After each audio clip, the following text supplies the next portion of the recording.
Nous avons abordé déjà la première partie, à savoir l'introduction. Dans cette capsule vidéo, je nous propose d'aborder les deux parties restantes. Tu l'auras deviné, il s'agit du développement, mais aussi de la conclusion. Ne bouge pas, c'est juste après le générique.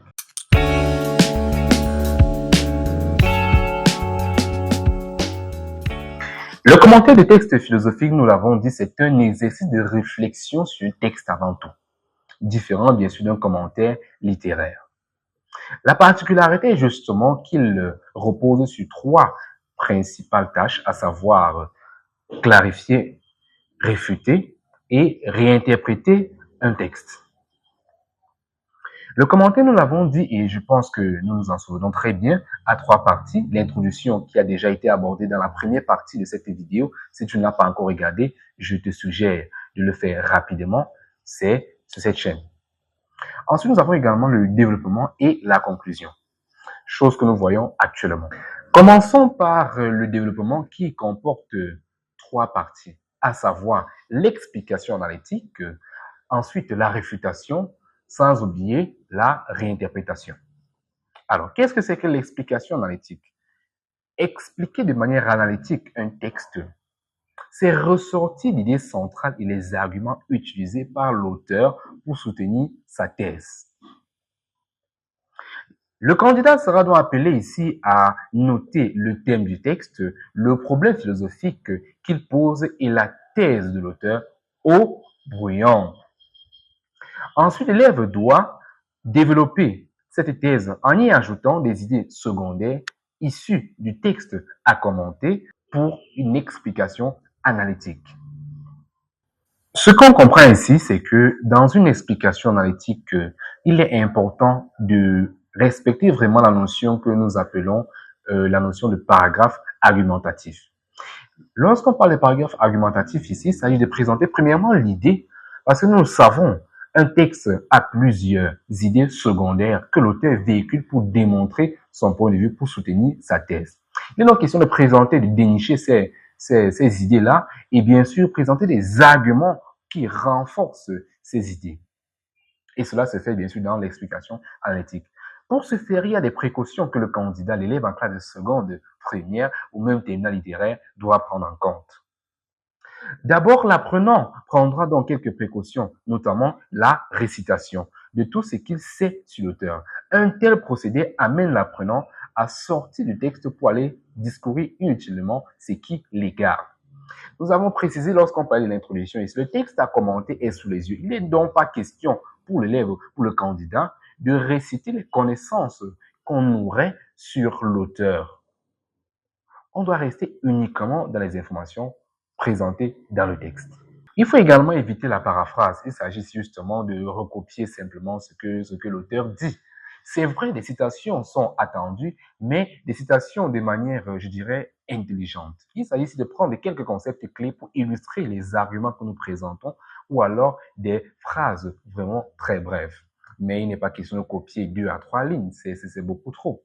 Il faut également éviter l'admiration déclamatoire du texte.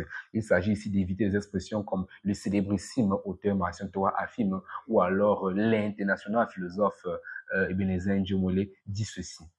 Nous appelons les auteurs par leur nom. Ebenezer Njomole pense que Marcion Toa affirme. C'est ainsi que nous parlons dans l'explication analytique. Ensuite, il faut également éviter la division mécanique du texte. C'est ici que j'attire l'attention des élèves sur cette tendance qui constitue justement à segmenter un texte en blocs. J'aime souvent à dire à mes élèves que cette pratique est assez risquée. Parce qu'un auteur, à l'exemple de Njomoli, peut présenter une idée au début d'un texte, au milieu, il en présente une autre et vers la fin, il en présente une autre encore. Ou alors, la similitude entre la première idée et la troisième idée, c'est-à-dire au début et à la fin du texte, peuvent être liées, mais au milieu du texte, il parle totalement d'autre chose. Il faudrait donc ici que le candidat, que l'élève s'emploie à ne ressortir que les idées et non des mouvements. Il faut également éviter donc l'explication mot à mot ou le pointillisme ou encore le survol du texte.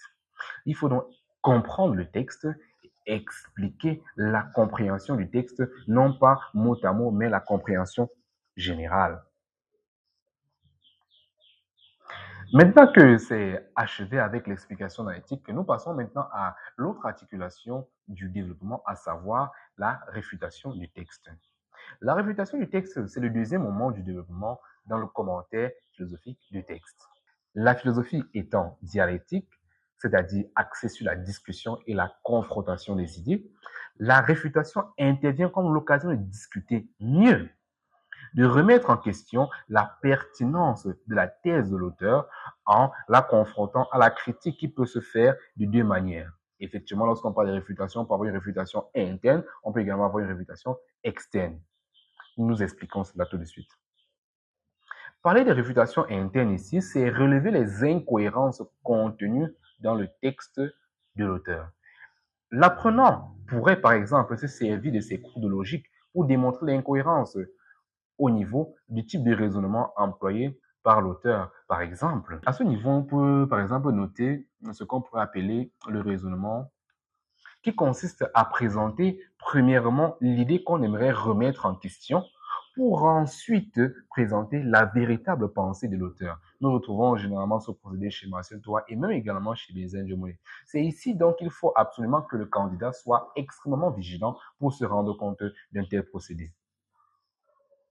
Pendant la réfutation la réfutation externe qui est une pratique très courante, mais alors vraiment courante chez les élèves, elle consiste à recourir à d'autres auteurs, à l'actualité ou encore à l'histoire, simplement à d'autres ressources externes au texte pour montrer en quoi le texte de l'auteur, pour montrer en quoi, pardon, la thèse de l'auteur et ses idées contenues dans le texte sont inacceptables, limitées, voire même erronées.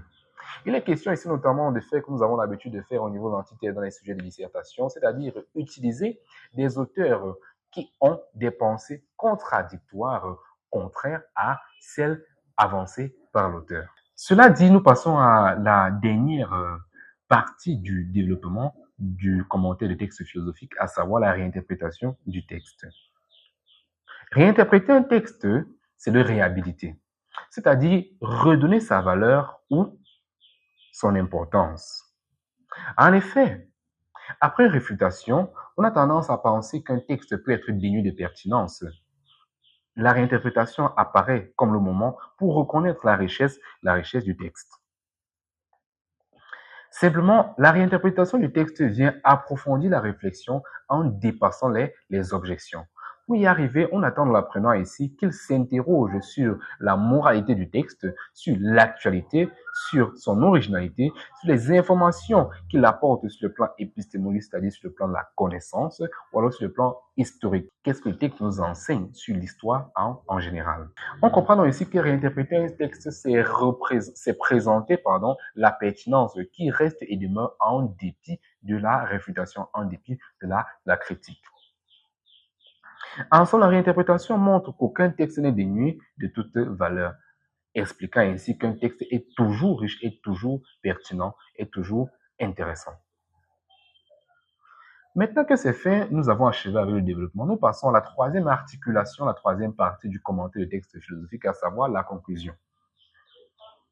Conclure, ici, implique, comme dans la dissertation philosophique, de présenter les étapes dont les composantes sont les suivantes.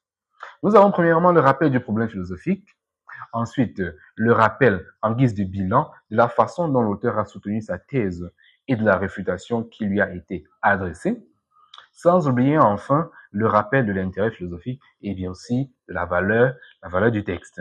Cette vidéo s'achève donc avec la fin de cette conclusion. J'espère que le développement et la conclusion du commentaire du texte philosophique est plus clair pour toi. Si tu as des incompréhensions, n'hésite pas à poser des questions en commentaire. Je me ferai un plaisir d'y répondre. D'ici là, à bientôt.